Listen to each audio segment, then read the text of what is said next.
Hey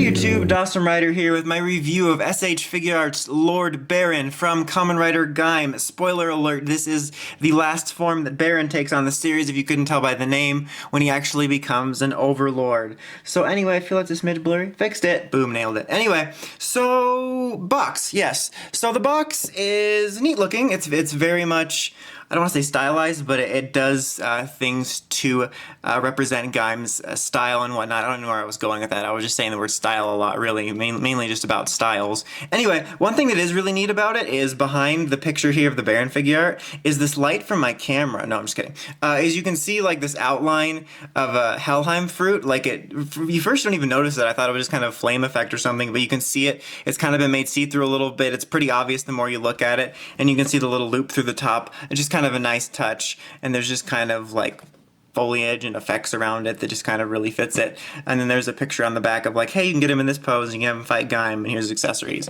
All that fun stuff. It's just kind of a neat box. I don't know why I spend so much time on boxes.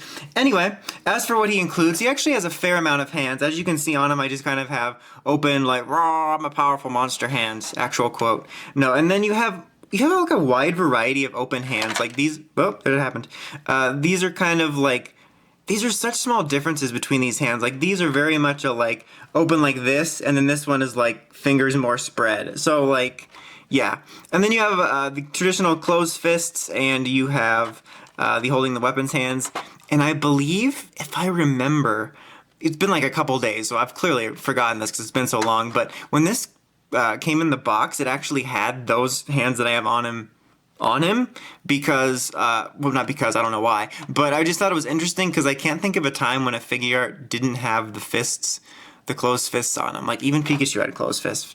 Anyway, so he also comes with, this is like the broken version of his weapon, and you can also like attach it here for his other weapon, so you can actually show that it's broken. So if you attach it on the other piece, it'll look broken, and then you have the broken piece. So like you could pose him with this on the ground, and it'll be epic because it's like, oh man, his weapon's broken. But then like here's the full version, which it's a pretty basic weapon, but as usual the figure arts weapons do look good. It's got a really nice shine to the black part of it, and it comes apart like that, so as I just mentioned, you can switch out for the broken piece for, you know, broken piece displays. I don't know things. Alright, but here's the figure. Detail-wise, as usual with these sort of monster-type figures, which I feel like I haven't gotten one in a while. I feel like we haven't really had many in a while, I suppose the Orphanox, but I haven't gotten one in a while, and they are very nicely done because there is a lot of intricate details in them, and I think this is very well done. The proportions on it are nicely done, the colors match up to the show, it overall just definitely looks very nice. I'll say that about it, for sure. Very nice looking figure, nice details. And I really do like the design of this form as well. The articulation at the base is definitely the same figure arts articulation you've come to expect with the ball joints and the swiveling. Double elbow joints, swiveling at the wrists.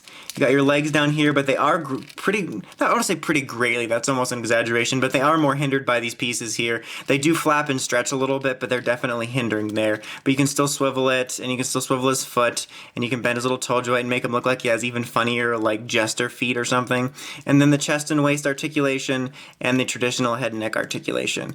I really hope that for every figure arts video I do, there's at least one person where it's their first figure arts review, so that, like, me doing these figure arts like articulation rounds is worth it. Like I can imagine my first reviews I was like super detailed about it, and now I'm like swivel, swivel, elbow joint.